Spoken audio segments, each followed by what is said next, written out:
Hello అండి. అందరికీ నమస్తే. ఇవాళ easy and tasty and recipe అనమాట. చాలా సింపుల్‌గా చేసుకోవచ్చండి. టేస్టీగా కూడా ఉంటుందనమాట. కానీ కొంతమందికి చిన్న చేపలతో పులుసు పెట్టాలంటే చాలా భయమనమాట. కొత్తగా పెట్టుకునే వాళ్ళకైతే మట్టుకు. అలాంటి వాళ్ళకి విరిగిపోకుండా ఎలా పెట్టుకోవాలన్నది ఈ పులుసు నేను పెట్టి చూపిస్తున్నాను మీకు. చిన్న చేపల పులుసు అనమాట అండి. ఈ చేపల పేరు సూరంగులట. టేస్ట్ అనేది చాలా బావుందనమాట. చిన్న చేపలు దొరికితే మీరు అస్సలు వదులుకోకండి.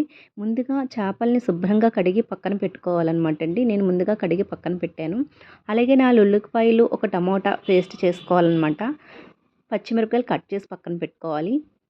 చిన్న నిమ్మకాయ సైజ్ అంతా చింతపండు నానబెట్టుకోవాలండి. ఉల్లిపాయ ముక్కలు పేస్ట్ చేసి పక్కన పెట్టుకోవాలండి. ఈ ఉల్లిపాయ పేస్ట్‌లోనే యాలక, లవంగ, చెక్క, ధనియాలు, జీలకర్ర, గసగసాలు, అల్లం, వెల్లుల్లి వేసిన పేస్ట్ వేసుకొని మళ్ళీ గ్రైండ్ చేసుకొని పక్కన పెట్టుకోవాలండి.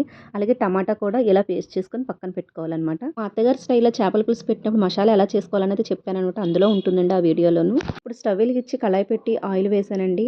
ఆయిల్ కూడా వేడెక్కిందనమాట. ముందుగా పచ్చిమిర్చి కట్ చేసి పెట్టుకున్నాం కదా! అవి వేసేసుకోవాలండి. చేపల పులుసు కాబట్టి పచ్చిమిర్చి ఎక్కువే పడతాయనమాట అండి. తర్వాత ఏంటంటే మనం గ్రైండ్ చేసి పెట్టుకున్న ఆనియన్, మసాలా పేస్ట్ కూడా వేసేసుకోవాలనమాట. కలుపుకుంటూ వేపుకోవాలండి. ఇది వేగిపోయిన తర్వాత టమాటా పేస్ట్ వేసుకోవాలనమాట. ఇప్పుడు టమాటా పేస్ట్ కూడా వేసేసాననమాట అండి. ఇది బాగా వేపితే టేస్ట్ అనేది ఉంటుంది పులుసుకి. అసలు ఎవరైనా సరే స్టార్టింగ్ చేపల పులుసు పెట్టేవాళ్ళు విరిగిపోతాయి అనే డౌట్స్ ఉన్న వాళ్ళకి ఈ చేపల పులుసు నేను పెట్టే టిప్స్‌తో మీరు పెట్టుకుంటే బావుంటుందనమాట. చాలా చక్కగా కుదురుతుందండి.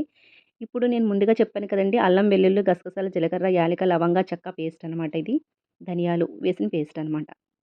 అల్లము, వెల్లుల్లి, చిన్న కొబ్బరి, ధనియాలు, జీలకర్ర, లవంగ, యాలక, చెక్క ఒక 15 రోజులకి సరిపడా నేనిలా పేస్ట్‌ని రెడీ చేసుకొని ఫ్రిడ్జ్‌లో పెట్టుకుంటాననమాట అండి. ఇప్పుడు కారం అనేది కూడా యాడ్ చేశాను.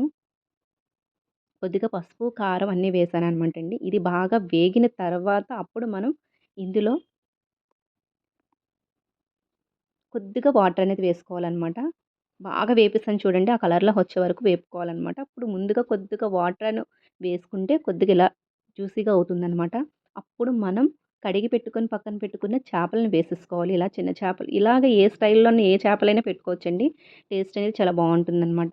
ఇంగోండి చూసారా నేను చిన్న చేపలు వేసి పెడుతున్నాను. అస్సలు విరిగిపోవండి. చాలా బాగా కుదురుతుందనమాట. నేను చెప్పినట్టుగా ఇప్పుడు ఈ ప్రాసెస్‌లో చేస్తే. ఏసిన వెంటనే ఇలా కలుపుకోవాలండి. తర్వాత గరిటె పెట్టి కలుపుకోకూడదనమాట అసల. ఇరిగిపోతాయనమాట. ఇదొక టిప్ అనమాట అండి. టర్న్ చేసుకుంటూ అటు ఇటు కలుపుకోవాలనమాటండి. కొద్దిగా మసాలా పడుతుందనమాట ఇలా ఉంచుకోవటంలోని. మనం గరిటెతో స్పీడ్‌గా కలిపేసుకోకూడదనమాటండి. జస్ట్ ఇక నేను చూపించిన విధంగా కలుపుకోవాలనమాట. ఇప్పుడు మనం ముందుగా రెడీ చేసి పెట్టుకున్న చింతపండు పులుపు కూడా వేసేసాననమాట.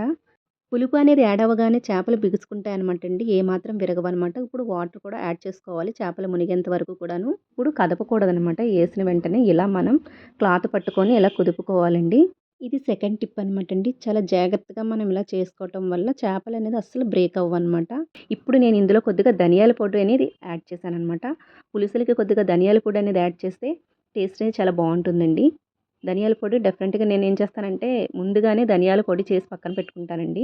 మసాలా పేస్ట్ ఒకటి, ధనియాల పొడి ఒకటి, జీలకర్ర పొడి ఒకటి నేను రెడీగా ఉంటుందనమాట ఇంట్లోని. వేసేస్తాననమాట ఇలాంటప్పుడు. ఇదిగో చూసారా చాలా బాగా మరుగుతుంది. మూత పట్టుకుంటూ చూసుకుంటూ కలుపుకోవాలనమాట. చూసారా ఎక్కడ కూడా బ్రేక్ అవ్వలేదండి. అంత నీట్‌గా వస్తుంది చేపల పులుసు అనేది. టేస్ట్ కూడా చాలా బావుంటుంది. నేను చెప్పి ఈజీ మెథడ్‌లో చేయొచ్చనమాట అండి. ఎవ్వరైనా సరే బిగినర్స్ పెట్టుకోవచ్చండి. స్టార్టింగ్ నేర్చుకునే వాళ్ళు కూడా పెట్టుకోవచ్చనమాట. అంత బాగా కుదురుతుంది చేపల పులుసు. మీరు కూడా డెఫినిట్‌గా ట్రై చేయండి. ఇదిగో చూసారా? ఇలా మనకి చేపలు కనపడేంత వరకు మరగపెట్టుకోవాలనమాట. అప్పుడు టేస్ట్ అనేది చాలా బావుంటుంది. అంతేనండి చిన్న చేపలతో పులుసు రెడీ అయిపోయింది. మీరు కూడా డెఫినిట్‌గా ట్రై చేసి చూడండి. టేస్ట్ అయితే చాలా అద్భుతంగా ఉంటుందనమాట. ఇలాగే ఏ చేపల పులుసైనా పెట్టుకోవచ్చండి. చాలా బాగా చక్కగా కుదురుతుందనమాట. మరి ఇంకెందుకు ఆలస్యం ఎవరైనా బిగినర్స్ ఉంటే ఇలా స్టార్ట్ చేసేయండి. నేను చెప్పే టిప్స్‌తోననమాట. అలాగే ఈ వీడియో మీకు నచ్చినట్లయితే లైక్ చేయడం, షేర్ చేయడం, కామెంట్ చేయడం, సబ్స్క్రైబ్ చేయడం మర్చిపోకండి. బాయ్ అండి. మరో బ్లాగ్‌తో మళ్ళీ మీ ముందుకు వస్తాను.